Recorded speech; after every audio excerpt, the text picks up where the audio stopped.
Morning everyone, Chris here. Been a while since I've made a video. Hope you all are doing good. Hope you all had a good Thanksgiving at the toy box here. And I thought I would film an update video for you guys, see what's been going on for the last month or so since I posted. Had our first, you guys probably don't care about this, but had our first external ISO 1345 audit last week. Went out great, but that's at work. Here, you probably noticed this guy behind me. Picked up a Mazda 3 hatchback. I sold the Civic. At some point, I just got not tired of the Civic, but I mean, you guys know me, I buy and sell way too much. But I wanted something a little bit nicer. If I was going to pay, $25,000 for a car that I want to drive every day as a commuter to work and back, I just wanted it to be a little bit nicer. So I thought this would be a good pickup for not much more money. I got all-wheel drive, more power, leather seats, memory seats, surround view camera, heated seats. I say that already. Overall, it's a nice car. Yes, it's more money, but it is a nicer car than the Civic. This is where it gets funny. Now that I've had this for about 2 weeks, I'm gonna get rid of it because this was, I don't know, I should not have bought this car. Let me explain why. Now, it is a nice car, don't get me wrong. I'm not trying to dog on a Mazda. I did not buy this car with intention to sell it anytime soon, which is why I clear browed the front and tinted it. Looks so much better, but this is a sharp looking car, right? A little maybe unproportionate, kind of. Looks maybe like a shoe, which I got past with the wing, but this back seat, kids do not fit back there at all. But let me talk to you about why I want to get rid of this car, or why I am getting rid of this car. Alright, God, this interior is so much nicer than the Civic. Anyway, gotta get the key. That brings me to point number one. Not that this is a big deal, but I don't know, this key's a little jinky. Look at all this space they have on here. Just the logo on that side. All the controls are on this one side. That's kind of weird to me. Let's turn on the accessories. And I'll turn off my lights so you guys can see. See this guy right here? Okay, we get it. See that? That little light? Yes, that. I understand why manufacturers put that on there, but I should have the ability to turn this thing off. Oh, that's this one, right? Okay, it's turned off. It's no longer on the dash. If I save my seat setting, take note to that tone. I'll do that, and I'll save it to the key fob, which is weird. You have to hit set and unlock on the key fob. Okay. Ah, yes. Man, that sun is bright. Forgot that I mentioned this earlier in the video. Remember how I showed the tone that oh my goodness, that the car made when I go to save my seat setting? Check this out. So, car's in drive. Come over here, listen to the tone. See? I don't know if that's telling me that it's not saving because it's in drive, which would be really dumb. Like, who doesn't save their seat settings while they drive? Do they gotta be in park every single time? Apparently so. That's annoying. It's off. It's still off. I'm gonna turn this off. Open the door, pretend like I just got in it again. I'm gonna start my car. Just put the accessories mode on. Oh, would you look at that? It's back on. Come into here. Yes, we get it. And it's back on. I went to the dealership about that, and they said, yeah, in the older ones, you could turn it off, save it, and it'll stay off for as long as you want it off for. I shouldn't have to do that every time I want to get in the car. So I've just learned to accept it. And to me, it's a visual distraction. I am obsessed with having a clear windshield. It's kind of like, I mean, this is a bad example, but it's kind of like having sunglasses. You can probably see all those scratches on there and those ding. There you go. Ugh, that looks terrible. I mean, granted, these are like 5 or 6 years old at this point. I paid like $250 for them. I'm gonna use them till they break, but I hate having any imperfection such as that in my vision. I just learned to look through that. I'll wind back to this later, but I don't like having things in my way that can distract me. That's number one.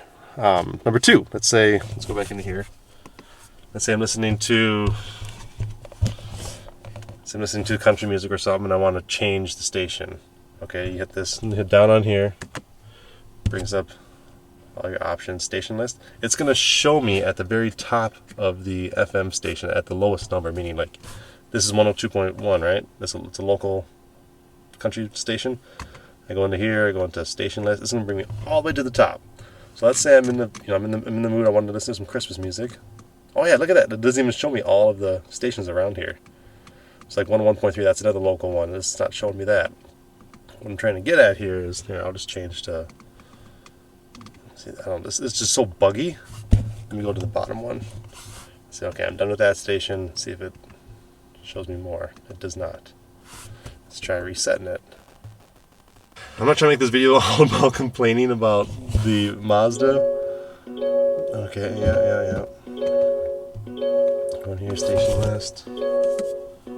Brighter. Okay, it's still messing up. So we have a lot more than, I don't know, these 7 stations here in Minnesota. We got everything, classic rock, hip hop. Right now, 107.9 is our Christmas station. So if I want to go to, let's say I'm in the holiday spirit, and they just went away. Let's say I'm in the holiday spirit, I want to listen to some Christmas music. I go down to 107.9. I'm sick of that after 5 minutes. I want to change something else. I want to go back to country. It's going to bring me all the way back to this lower number. And then I have to scroll and scroll and scroll and scroll and scroll and scroll. Again, usually there's more than 3. Usually there's like 50 of them. And I have to scroll all the way down to the 102s or the 101s again. And I don't know, this is me being picky, but it is what it is. All right, next day, see if this thing is working any bit better. So 101.3 local radio station. See, it brings me all the way back to 89.3. So I want to go back, and let's say I just want to go up. So there's where I was. Since I want to go up here. All right, and I'm done with country. I want to go back down here. Oh, all the way back down. Let's just listen to some rock here. Right, I'm over that. Let's see what Christmas music we got. Oh, I got all the way the back up. It's just annoying. I don't know why it does that. Another one. No way to turn this off. Here, I'll actually turn on the car so you guys can see. Maybe that'll reset. Nope. Let's try a hard reset here.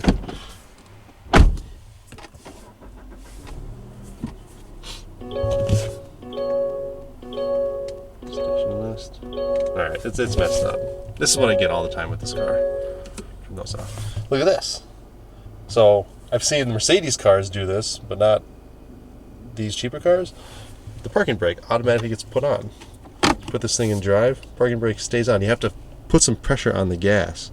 So that once my foot's off the brake now, I'm still in drive. Put pressure on the gas in order for that to like snap off. See, it's warning me right now. It's not letting me go. So I either have to put pressure on the gas or I have to manually turn it off every single time. So I'm just finding excuses to get rid of this car, like I do with every other car that I don't want anymore. But those are 3 examples as to why this thing sucks. And I really wish cars would stop putting polished black on their trims. Areas that people touch like this, when you shut the door, it's just gonna scratch the hell out of it. Also, when I bought this car, it had 252 miles on it. If you guys are buying a new car, don't make this mistake. And I knew better, but I was excited because these things are tough to find. And I was like, damn, this thing is really nice compared to my Civic. Screw it, I'll take it. I did a walk around. I didn't see anything. Got home and cleaned up the car a little bit so I wasn't get it wrapped and tinted the next day. When people drive cars that aren't theirs, or they have no, blood in the cut, or they have no investment into it, they don't drive it. This is just one of many, by the way. I think there's one right here. Yeah, so that's already starting to that's already starting to hit or something. And then there's, speaking of blocking your visual, there's this one right here. I don't drive on the highway. I just drive to work and back. So I don't ever expose my cars to getting rock chips unless I'm leaving the dealership, like Minneapolis, something like that. I got to take the highway to come back, and I drive very conservative when I'm doing that because there's dump trucks and there's always construction trucks that are out. this being a brand new car, you wouldn't think I would have rock chips on it, but because dealerships like where I bought this from allow people to put literally hundreds of miles on these cars before they even sell them, it's kind of shame on me for accepting it. But you know, buyer beware when you're buying a new car. Really make sure it's new. That, you know, that goes for anything. I see Teslas all the time because I shop around a little bit. I see Teslas that are considered new, but they have like 1,300 miles on them. And Belzers will have trucks on the lot that are brand new with like 2,000 miles on them. They let their employees drive their vehicles around. It's just dumb. As of someone who's buying the car, you don't want rock chips. You don't want all this stuff on the car when it's brand new. You know, not even off the lot. It's not all bad though. This is a really sweet car. The headlights are, again, I keep comparing to the Civics. I came from the Civic to this, but you can't compare the two because they're not competition to each other. That's like a very cheap, economic car. This is a moderately priced entry level luxury car. I don't want to call it that. It's not, but it's nice for what you get, for what you spend. The surround view camera, which I didn't think was even an option on anything besides, you know, anything under 50 grand. So that was kind of a nice surprise to see on here. I do like this. I like seeing the plastic on the way bottom. You know, kids and your feet in the summer or wintertime, you end up scuffing that up. That's gonna take a lot more abuse than, for example, if it were painted gloss black like these mirrors or side plates, A pillar, B pillar. I mean, we also got a new trailer. Sent Sile down to Missouri to pick that up for us. So thank you, Sile, if you're watching this. Rant later. This car is going away. I'm actually trading it tomorrow. I've been working on this deal with, I'll save that for another video, with a dealership, and they got something in that piqued my interest, so worked out a deal with them, trading this bad boy after about 3 weeks of owning it. Luckily, I didn't get beat up too bad on the trade value. You know, usually you buy a car and it loses a ton of value right as you drop it off the lot or drive it off the lot. And because of the market right now and things are so hot to get and hard to get, I don't know, it wasn't that bad actually. And the Civic was even better. I paid like 25 for it. I got 24 and a half. This thing I paid 35 for. I'm getting 33 for it. Granted, I'm going to lose the money I put in for the clear bra and the tint, but that's my fault. So, new car that replaces this is coming tomorrow. I think it's gonna be sweet. It's not anything, you know, crazy nice. I'm going back a few steps. You know, if you remember, if you watch my videos, I sold my X6 and my Challenger to free up money, so I can order another car, which will be here in about 2 months. Actually, production just got completed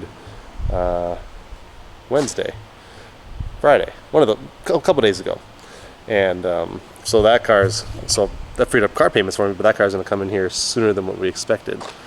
But again, I don't want to deal with this thing until that one comes in. So getting something that'll not tide me over, but it'll tide me over. It'll be so much nicer than this. It's not even comparable to this. I'll just leave it at that. So I'm at the toy box today. Objectives for today. Pa's gonna come by too. I think Long Dong is, but I'm gonna clean up the gator for him. This is just what Pa uses around his property. You know, it's pretty nasty. Take the kids around in this and stuff like that. So we'll give this thing a good scrub down. But before I do that, there's like 4 of these cars that need to be washed, including the Taycan. I think the S-Class. Yeah, the S-Class. You see bug marks on it. I believe both Ferraris still need to be done. Pa's 911, my 911. And I think there's so many cars that need to be washed. Man, there's construction going on out here for the last, I don't know, 9 months. And I didn't drive many of these cars because of that. I didn't want to deal with the roads go down. You know, they chew up the first couple layers on the asphalt, and sometimes there's like a 3-4 inch lip that these cars will not handle very well. Oh, also I'm gonna get a video of this later, but there is a very annoying ticking sound coming out of the dash. I know exactly where it's coming from actually, because as I'm driving, you know, you can find it. It's coming right from, so we can get a picture of an angle of it. This damn vent right there. See that air vent? That damn thing.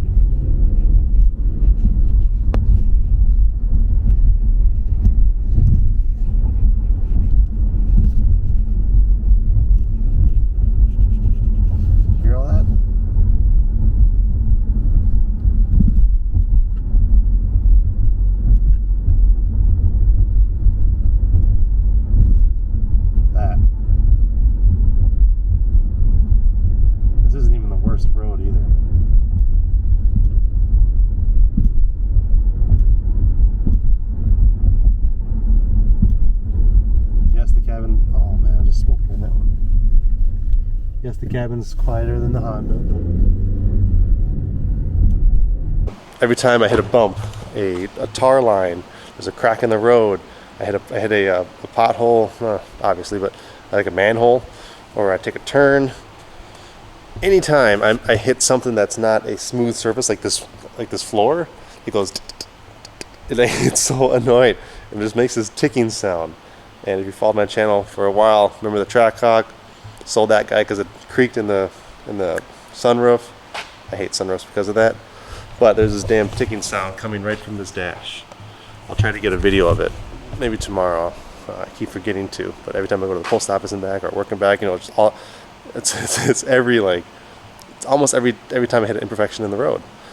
And it's all I hear. It's very annoying. That alone to me is worth trading it in. Bad purchase. All right, I'm gonna stop rambling. That was the long intro. I gotta get this trailer moved out of the way. That's a big trailer to move. Look at that. It's all to move our Halloween crap. All this stuff. We went from an 18 foot to a 24 foot, so we'll be able to maybe make less trips, which would be nice. So, okay, sorry, I'll stop rambling. I'm gonna move some stuff around and get a car over here and start cleaning. All right, I'm gonna add too, also, when I got this car, yes, it was new, had 252 miles on it. As soon as I started it up to leave the parking lot of the dealership, it was giving me a low voltage warning on the battery and told me to drive it to charge the battery. I've had battery issues in brand new cars before. The wife's X7 is an example. That thing had a low battery indicator, and they told me the same thing. Just drive it on the highway for 30 minutes and it'll be fine. It wasn't fine because the guys at Solar Shield ended up leaving the doors open or lights on or something that drained the battery, ended up having to get replaced. It was a big mess. Same thing happened to this damn thing. Right off the lot, battery voltage issues, brought it home, put it on the trickle charge overnight, it seemed fine. Then the very next day, battery voltage issues. I had 1,000 codes that came up, brought it to the dealership that night. They cleared it. It's been fine ever since, but just wanted to throw that experience in there. Mazda does have this pretty sweet app that tells you the status of your car. You can start it from almost anywhere. I think it's similar to like an OnStar type deal. But okay, so to remote start it, you just press and hold this. It'll take a second. Not as nice as some of the cars that have it on the key fob, to where it'll start with this and stay running for however long. Is it going to start?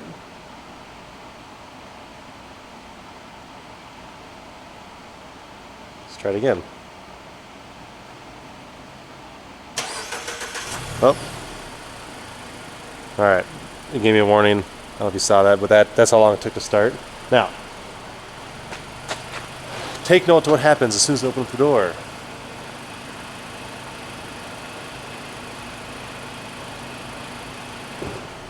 It turns off. Now, I imagine this is for security reasons, but it's not going to be open unless the key fob is near it.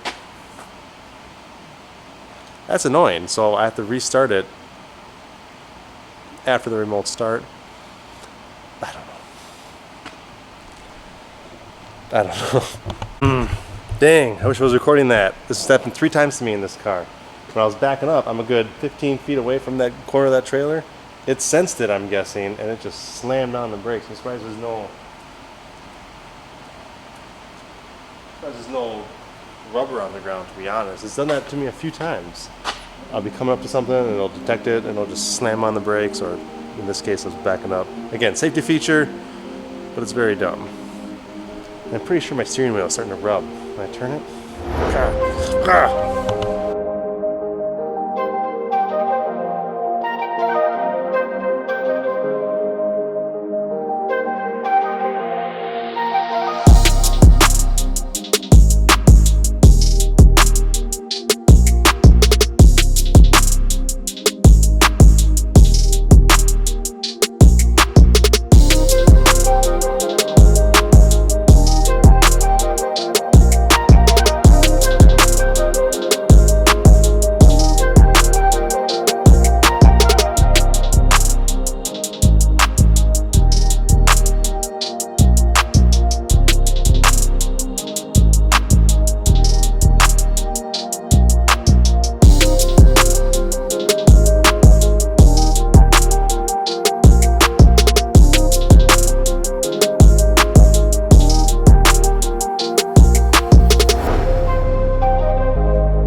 Okay, with the exception of the tires, this guy is done and ready for storage. By storage, I mean hang out over there till the winter's over. Man, these cars clean up so nice. It's nice not having exhaust pipes, and thanks to these carbon ceramics, there's minimal brake dust. So it makes it really easy and pleasant to clean. Yeah. Alright, I'm in this video here. Got the ladies and this thing that's maybe a guy, I don't know, put up on the rack. I still need to clean up the S-Class, Dad's 911, my 911, R8, and the two Ferraris. Off camera, I did wash up while Long Dong was finishing up the Gator. Did wash up Pa's Cayenne for him. But yeah, I know this was probably a quick, useless video, but I just want to give you guys an update as what's been going on in the last month or so. So new car tomorrow, another new car in about 2 months, and then Pa just got his VIN number released, which I think means it's been produced and it's getting ready to ship.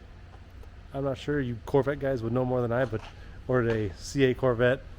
Should be here, I don't know, we were told early spring. So that'll be coming in after the second car that comes in late January, early February comes in.